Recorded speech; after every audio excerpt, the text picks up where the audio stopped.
Hello there. This is a video that I did not expect on making, as I thought that with the original two videos, which you have probably seen right here, and then this video right here. This video came out almost 3 years ago now. It's been almost that long.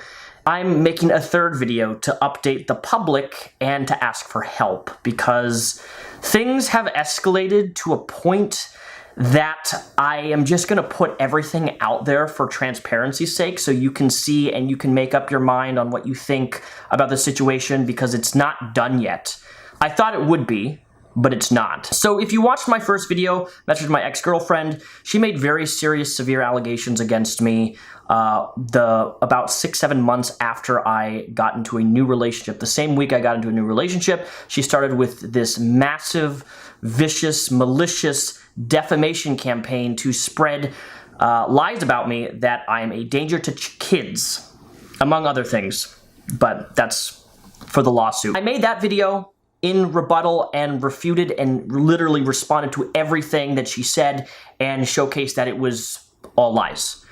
And then, you know, about a year later, she took my fiance to court for a restraining order, and that was completely dismissed. There was no merit for it. It didn't meet any of the criteria on what harassment or a restraining order requires by the state. I should remind you that my ex-girlfriend actually submitted this photo as a document in the court against my fiance, claiming that this picture qualifies as harassment. So that's what we're dealing with here. The type of insanity, the crazy, deranged person, is that somehow me being posted on the internet holding the special needs kids somehow equates to physical harassment of her. It's all out there, so I'm not going to go through all the specifics of those prior two videos. I need to give you guys an update of exactly what's happening and ask for your help. So let's start with just plain and simple. In the second video that I made, we went to court simply because we sent a cease and desist to my ex-girlfriend saying, hey,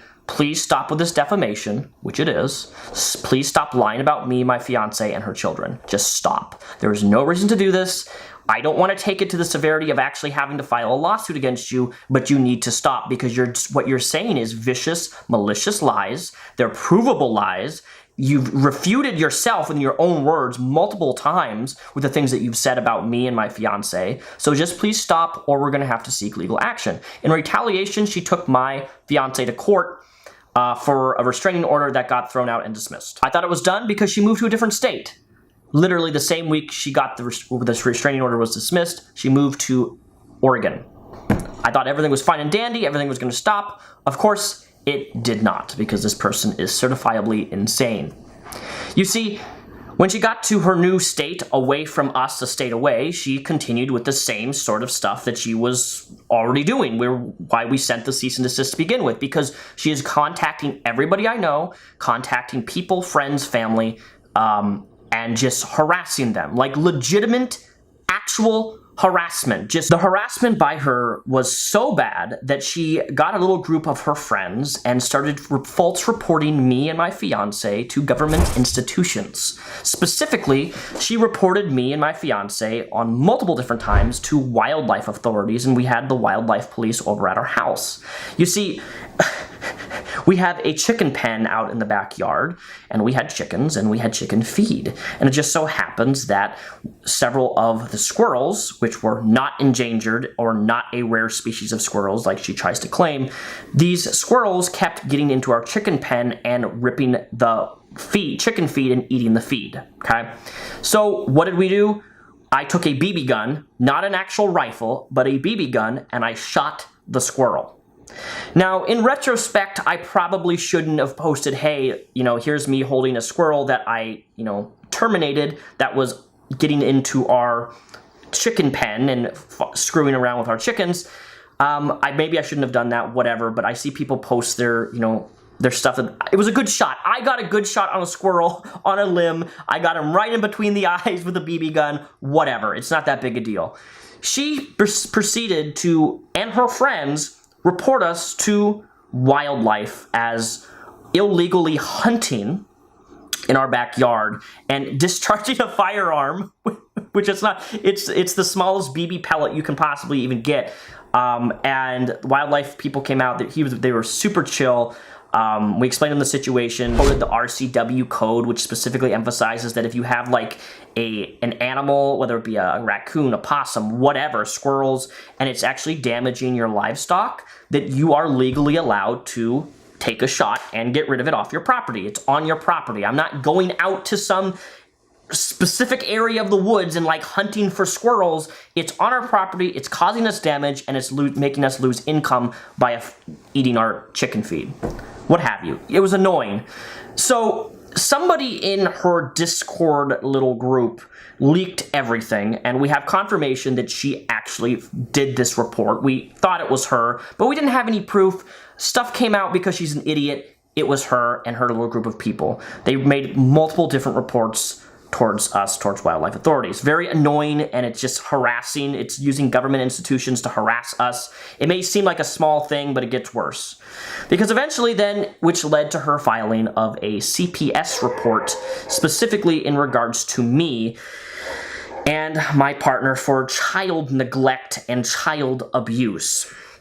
These were the same types of accusations that she was throwing around in the first place, that we were saying, please stop saying this, they are not true, there's no evidence of this, you're just making up lies and you're reporting us falsely to government institutions to harass us. Statements about how the kids need to be taken away. She just was encouraging people to file CPS reports on us, because she believes that I am a danger to children. She's really emphasized on that point that I'm a danger to children, that I harm children. Just a reminder, she only made these false accusations when she found out the same week I announced I was in a new relationship. Okay, like almost 9 months went by before this ever was brought up. These accusations were made, and again, the same week that I entered a new relationship, she started with this stuff because she always knew that I wanted to be a father one day. And now that I'm dating somebody as a stepdad to 3 kids, she was not having that. So she's been trying everything in her power to ruin my reputation, causing me an insufferable amount of stress, anxiety, and mental anguish by using government institutions to harass us, okay? Like, her own words are out there. She has encouraged people to false report to CPS. Now, CPS is aware of this. My attorneys have been in contact with CPS. The CPS have been forwarded the messages that she has sent, telling people to fraudulently make false reports towards us, and it's just been a really stressful time.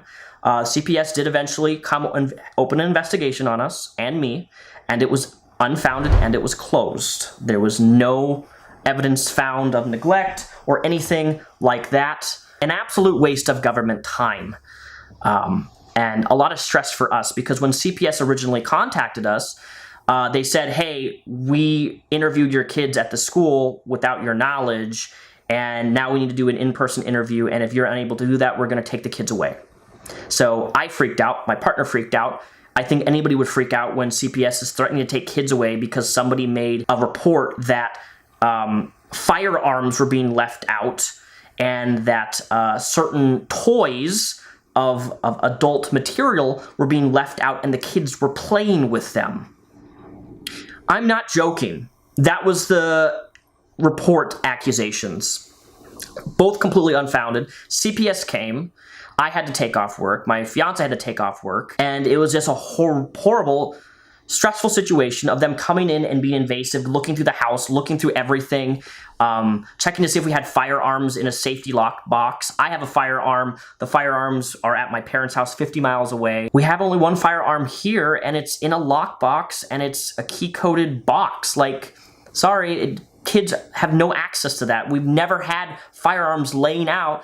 And we found out through CPS is that the person who made this report used the same images that they posted online that my ex-girlfriend posted on her social media, and that she used in the first restraining order that she filed on my fiance almost 2 years ago now at this point. Mind you, a bunch of this stuff happened as of 2023, so very, very recent. And what's even more frustrating is that she wouldn't stop with her harassment, that I and my fiance had to hire a defamation attorney one of the best on the entire West Coast, and we filed a lawsuit, which was the original reason that we sent a cease and desist, like, hey, please stop or we're going to file a lawsuit against you. A very strong one at that. That is linked down below in the description. You can click that, and it goes into everything that she has accused me of, my fiance, claiming that my fiance is part of a gang, that I've hired hitman to try to assassinate her, that I am hiring fans to stalk her, that I'm stalking her at her apartment. I'm physically, like, these accusations have escalated so greatly that she just throws these things out there that hold no merit. They just have become more crazy and more crazy. So after we filed this lawsuit, we've been trying to get her served legally. For those of you who don't know, you have to be served the documentation. We hired a private investigator, we hired an actual civil litigation serving processing team, and we had hired the local police to try to deliver these documents to her so she could be served with this defamation lawsuit. Okay? And she has, for the last few months, completely, absolutely avoided service, despite posting on social media parts of the lawsuit. So she's posted parts of these lawsuits publicly on her social media, acknowledging that she knows it exists, while simultaneously doing everything she can to avoid being served. Her being served is a legal requirement. So now we have to go the extra mile and file a motion for alternative service, which is a whole nother legal thing that we have to go through in order to get her legally served. I'm not done, because between March 2nd and I believe March 5th, she made over 5,000 tweets, more specifically 5,400 and I think 23 tweets in between this 4-day period of March of 2023. She tagged me over and over and over and over, my fiance over and over, mentioned be my full legal name, my online name, but it gets better, because then I had to go private on my social media, which, mind you, is something I never, ever, ever do, rarely go private on my social media, because then she started going through individual my follower list of 30-some thousand followers on Twitter and Instagram, and actually started replying to people and spamming my viewers, my followers, and spamming them the same messages she was spamming me. Over and over and over. I have over a 45-minute video that I'm not going to show here, that's for court, of her just endless tweeting of me, tagging my viewers. Just the most unhinged level of insanity I've ever witnessed, period, on social media. Like, this person is not mentally sane that they have to go through my individual followers list and spam them. She spammed so much that she got blacklisted on Twitter. Okay? Let me put that in perspective for you. Because you spamming me so many times. Over 5,000. I don't even know how somebody tweets that much in a span of 4 days. It's unbelievable and indescribable to communicate this to you guys, that it's been so stressful that this person has not stopped. Even with the filing of this lawsuit, which we've been still to this very day trying to get her served. And she will be served. However, we're not done.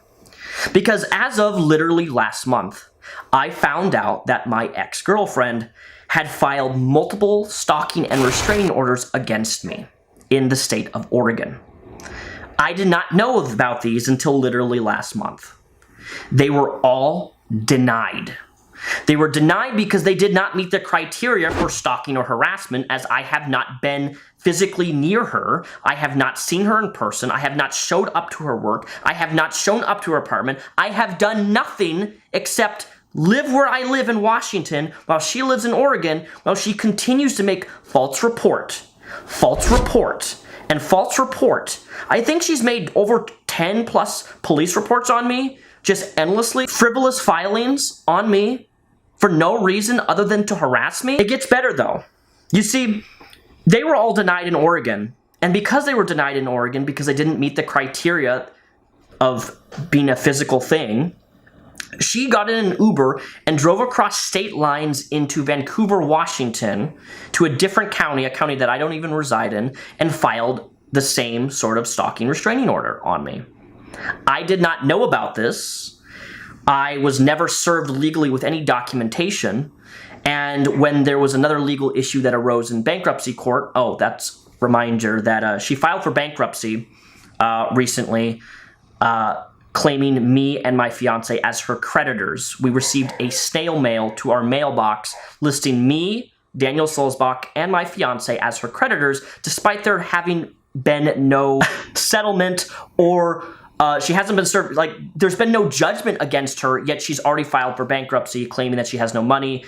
And then it was later revealed that she filed for bankruptcy to put us in a stay position, because when you file for bankruptcy, it stops any legal proceedings. So she tried to stop the lawsuit by filing for bankruptcy. That's all I can say on that matter, because it's still ongoing as we speak right now. Anyways, so she drove across state lines into Vancouver, Washington. She filed a stalking order on me, and because I was never served any documentation and I didn't know that it was happening, it went through. And she got a restraining order on me for 5 years, and that I was to surrender my firearms and remove any post I've ever made on her. Fuck that. Not gonna happen. One, it's not gonna happen because one, I don't even live in that county. Two, you committed what's called form shopping. It's when you go to across state lines into a different state because of a jurisdictional issue, and you frivolously file on someone something to get a better, favorable outcome when the other party isn't notified or properly served legally. She won by default. Default in legal terms means that I was not there to properly be represented by myself or an attorney. How could I? I was never notified, nor was I ever served with legal documentation of. So what did I do? Well, when I found out through a bankruptcy hearing that she got a 5-year restraining order on me, I talked to my attorney and we filed an appeal or revision. The second link in the description is my appeal. And I really recommend you guys read this. Seriously, just sit down with a beer, a cup of coffee, and read this legal document that I filed for the appeal. Because it goes through every little thing of what she's doing, and she's intentionally, maliciously using the court system to financially break me, so I have to constantly hire representation and get things removed because she is abusing the court systems intentionally, knowing that she's abusing the court systems to try to get something on me that I haven't done. I have not harassed her. I have not told people to harass her. I have not mentioned her by legal name in any of these videos that I have made. I have not tagged her on social media. I have done nothing that constitutes harassment or a restraining order. So the appeal happened yesterday, and it was almost less than 5 minutes in length. And the court, the original judge that gave her the default winning of a restraining order, dismissed it and removed it. Here's the motion for that. It was removed. Because one, it was a jurisdictional issue. Two, she specifically left out that she has an ongoing bankruptcy proceeding, which automatically puts everything on a stay position, meaning that they can't move forward until the bankruptcy thing's done. She did not inform the courts that she filed multiple restraining orders on me in Oregon, and they were all denied because they didn't meet the criteria. I've never been in this position where somebody is attempting to use the court system and abuse the court system as a means to harass me and financially destroy me. Thankfully, I had a good amount of savings, so for the last 2 years, including the lawsuit, the first restraining order and this restraining order and 2 other legal issues that are ongoing right now I cannot discuss that I'm paying for, I've chipped over $40,000 of my own money, my own income that I've earned for the last 2 years for all of this stuff. And that's where I need your guys' help. Because I need help with this. I can't keep paying for this over and over and over and over and over again. So I created a GoFundMe with additional information that is linked down below in the description, and I would like to ask for your help on helping cover legal fees in regards to this. I want to make it crystal abundantly clear on transparency is that all of the receipts that I have paid so far out of my own pocket, they're linked on the GoFundMe. And they're also linked here. And just for transparency's sake, you want to see how much I'm spending for all this legal stuff? It is here. You can consume it, look at it, research it. If you want more information, I will provide it. It's been a lot of money, and I have not asked for help. I have not told people about the severity of what's been ongoing at all publicly these last 2 years outside of my first and second video because those 2 issues were finished. Now, for the last 1.5 years, all this stuff has been ongoing. And now I can talk about it legally because what she filed on me has been dismissed. So now I can vocalize it to the public and let you guys know what's happening. I would really like to ask for your guys' help because this has been astronomically stressful and has caused an insufferable amount of grief with me, my fiance, and her children having multiple CPS investigations opened on us because of her abuse and harassment of these government institutions. It's not okay.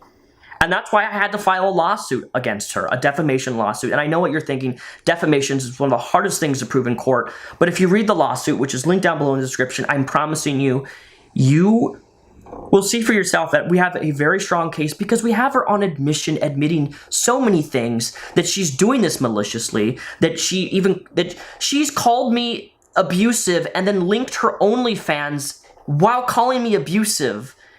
Like, promoting her OnlyFans, which is, I don't care if people have an OnlyFans, I have an OnlyFans, but, like, holy shit, dude. Do you realize, like, you're intentionally, like, making false accusations maliciously to harm me and my fiance and her kids for what? Because you still can't let me go? Because I got out of a domestic violence relationship with you? Which is also mentioned in the lawsuit, which I have not made public. The photos are there, you can look at them.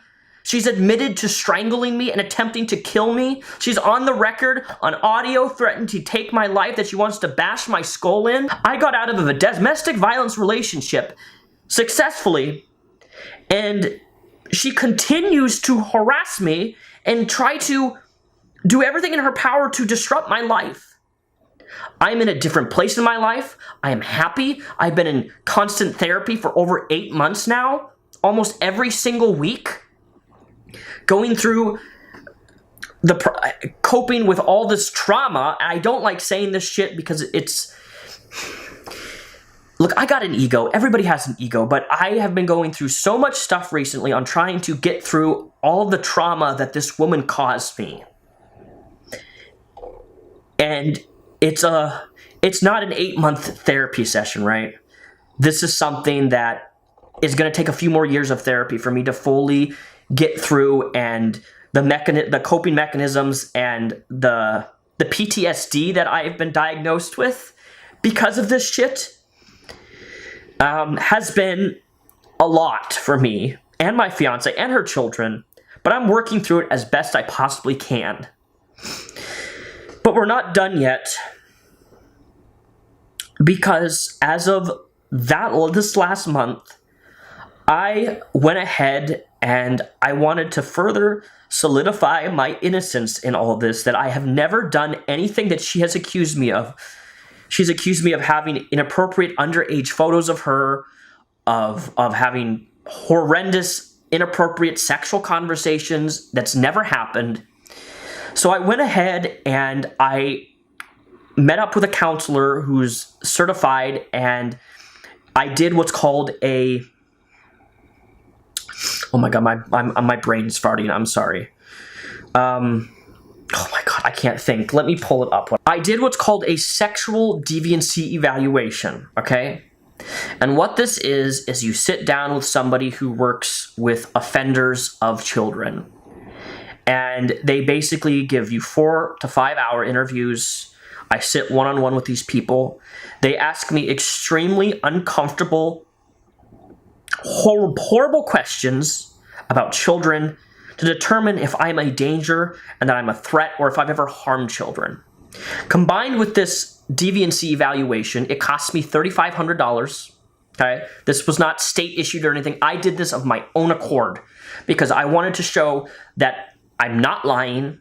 I've never harmed kids. I've never been a danger to children. I love kids. I want the best for my fiance's children. I'm a stepdad.